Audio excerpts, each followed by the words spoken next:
Alrighty, so this is what everything came in the package. So in the package, it came with obviously hardware, clamps, a zip tie, everything that you need, as well as the instructions, and it also came with a couple, neat little stuff, little add-ons, right? It also came with the rubber gasket to make sure it's a lot more airproof when you have the hood closed, so that way the box can actually work. Don't mind my dog over there, but this is the tube. It does have the restrictor right here. I know with the, I believe the spectral air intake, it comes with it, but you can also remove it. This one, it seems it is part of the actual mold, but pretty nice. It does come with the couplings, the box, and as well as another coupling for the throttle body. And then this is the box that's going to replace the stock air intake. And then the one part that you guys have been waiting for, don't mind the mess right there, that's from the box, but this is the massive air filter. Look at this baby. That is just massive. Alright, let's go put this on. Alrighty, and this is got the parts outside. Got the nice truck that we're going to be putting it on. I did have it on, I'll do a separate video on what I have done to the truck, but stay tuned. So let's pop the hood. If I could find the latch.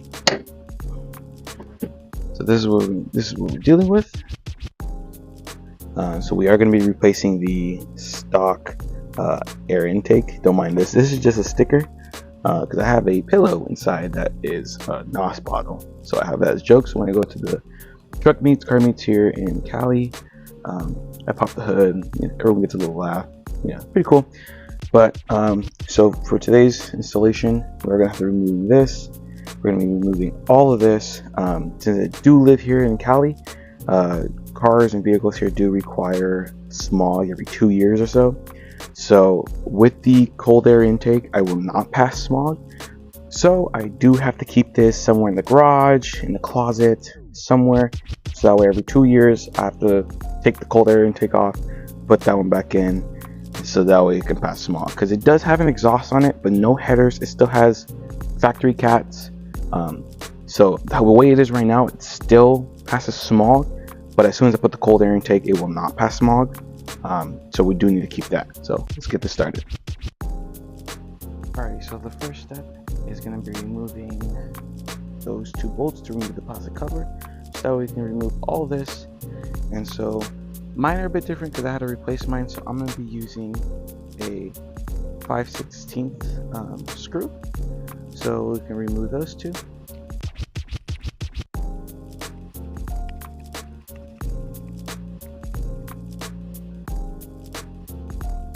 Just like that, we have the screws removed.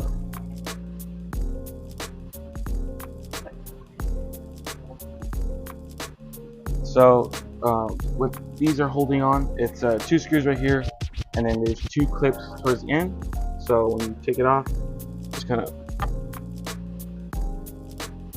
wiggle it off.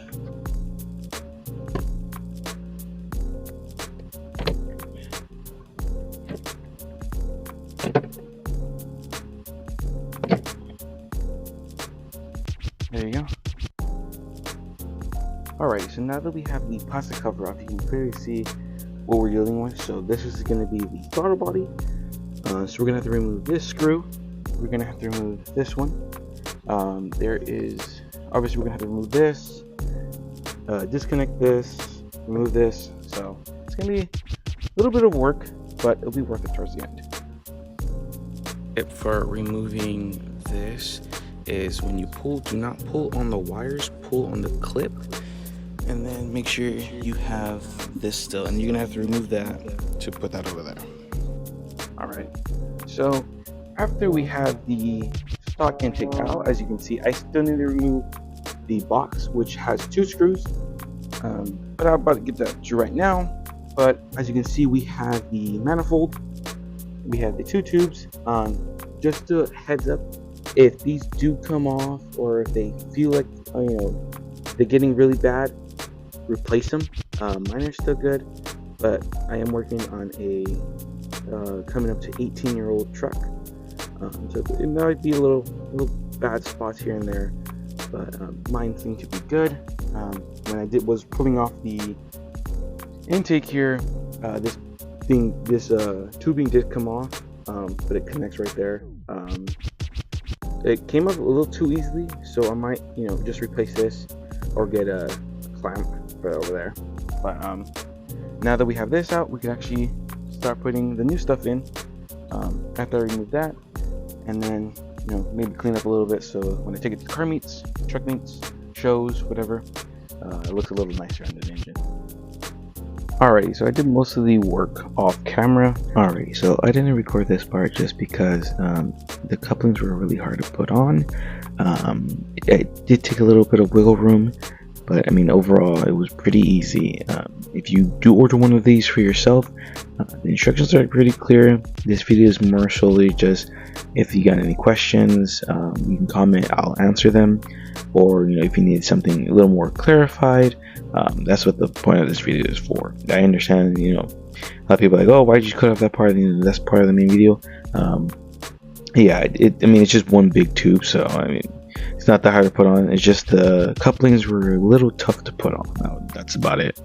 So I put this on, I put the cover back on.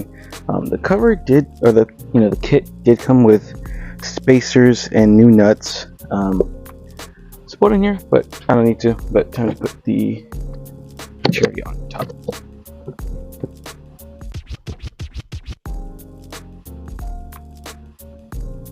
Alrighty, so after we have installed the aftermarket intake, the camera can focus, and they're a bit dirty, but we have the intake now. It is an oiled intake. It's not a dry air intake, it's oiled. And then we have the tubing. We have obviously the plastic cover. It connects to the intake manifold. So let's turn it on and see how it sounds. Alright, so this is the engine stock without the cold air intake. This is the stock intake from factory from Nissan. This is how it sounds. So let's get to it.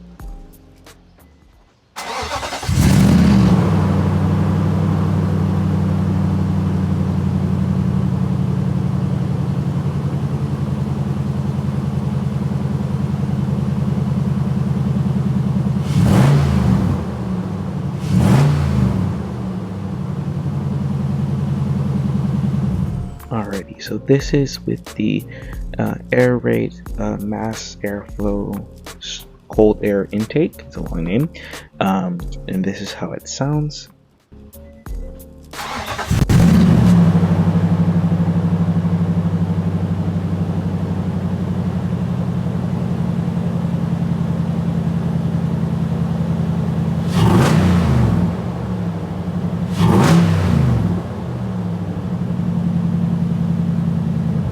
If you liked the video, please drop a like, subscribe. I plan to post more content like this, helping you guys out, and see you guys later. Peace.